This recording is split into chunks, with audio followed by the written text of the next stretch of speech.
And welcome back to Who Would Win. So, like it used to be, so it shall be again. I am pre-recording this for Wednesday as there has been another change in the schedule at work. I working days again on Wednesday, which is my normal midweek Who Would Win. And this one comes to us from, what was it, SpongeBob 64 Man? Was that the individual who gave me this suggestion? SpongeBob 64 Man. He asked the question, who would win in a fight? Akuma versus Taskmaster. Now, I've done both these guys at least once. I think Taskmaster actually twice.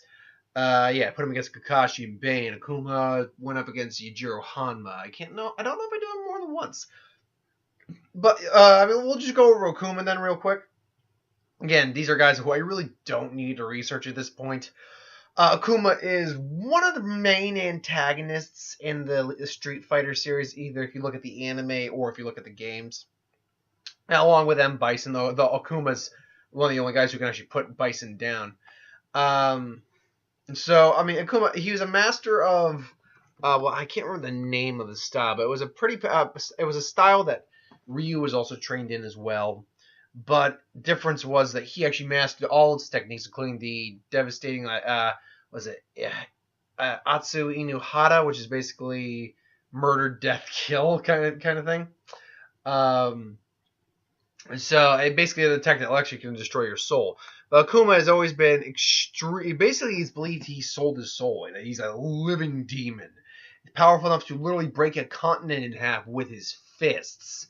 With a punch, is strong enough to basically put down just about any individual, move faster than basically gunfire, and capable of putting down basically any normal Street Fighter, even advanced Street Fighter. The only one who actually ended up beating him, I believe, was Ryu.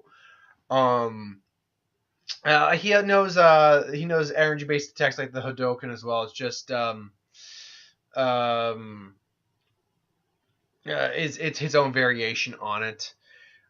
He's basically has no mercy, but he goes around looking for strong opponents, which is why Taskmaster probably be tasked to fight, and he's like, "You're a strong opponent. I've heard of this Taskmaster," and the fight would break it out.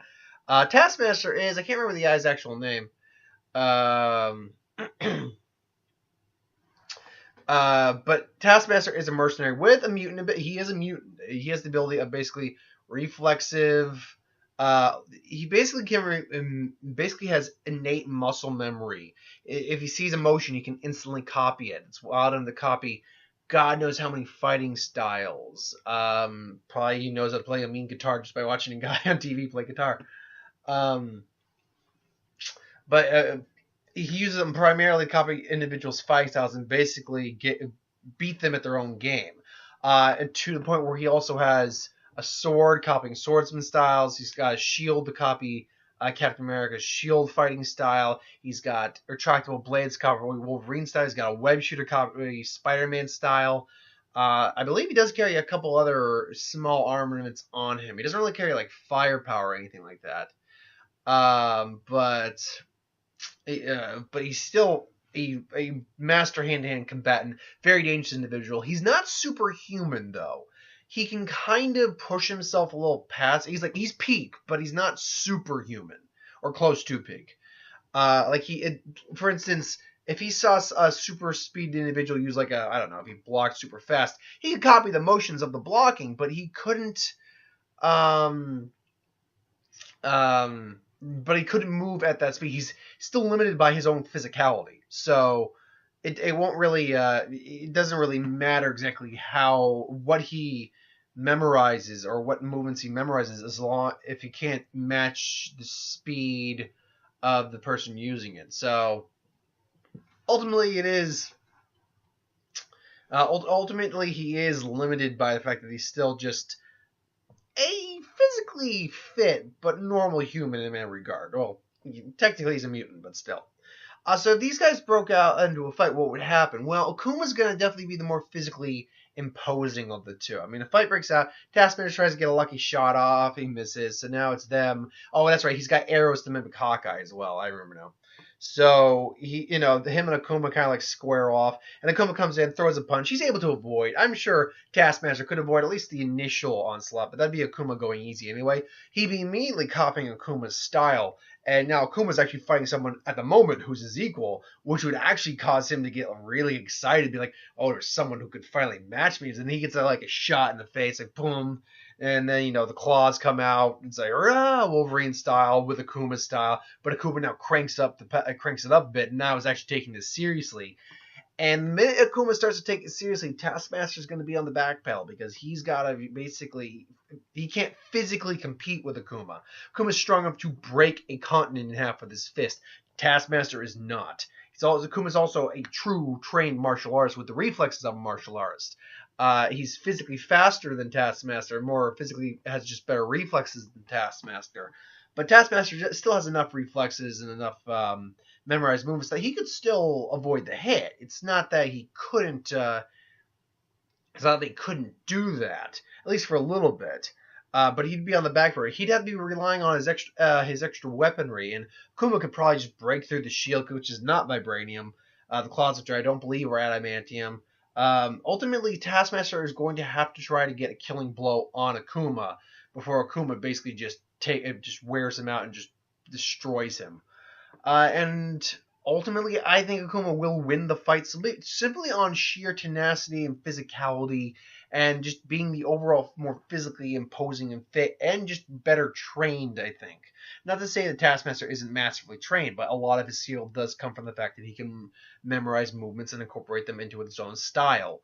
So, whereas Akuma just has one refined style, and just has the physical advantage over Taskmaster, though, to the point where he would eventually be able to overcome him physically. Now, Taskmaster might be able to stab him with a sword, with his blades or something like those along those lines, if he was able to get in within Akuma's guard. But Akuma also has the Atsume Hara, which he could easily destroy Taskmaster's soul, which is something he'd probably be able to copy like the form, but he couldn't copy the power, and he can't copy it the first time that happens. He sees the technique and is used against him. Furthermore, Akuma still has other energy-based techniques he can use as well, which Taskmaster just doesn't have. So ultimately, I will go Akuma on this, but I think there's a solid scenario where Akuma does Taskmaster does get the shot in and just shoot him through the head with a bow and arrow, or stab him in the neck, and he just he's killed. I think that is possible. Very likely, no. Possible, yes, though. I will say that. So I'll go 85-15. I think that's a reasonable percentage. I think Akuma just kind of overshadows. No, I'll go 80-20. But I think Akuma just really just overshadows Taskmaster in pure skill and physicality. Taskmaster's skill comes a lot from the fact that he memorizes a whole bunch of different patterns and kind of merges them together. But I'm jack of all trades and master of none, as they say. So and that's though he takes it to the next step. He's near master, or just expert in using the styles he's copied. But Akuma is a master martial artist. He'd be considered blasted like a grandmaster martial artist in just one solid, refined style. And then again, factor physicality in. I just think Akuma is the winner overall. But what do you think? Do you think different? Put in the comments below. Let me know. Thank you for watching, though. I hope you enjoyed. Like, comment, share, and subscribe. As always, if you want us to review something, put in the comments below. Let us know. We'll do a review of it at some point. Ideas for who would win, Star Wars, superhero, magic, what if, anything I do on the channel, put that in the comments below as well. I'll get to that at some point. I'll be back with the what if. The death battle prediction will not be up until later in the evening. Technically, this is for coming out on Wednesday, so later out today. Reason for that is I've just got things going on later in the evening. I'm pre-recording these now on Tuesday, so I can get them just upload them in the morning and be done. So anyway, thanks for watching, and I'll be back with what if.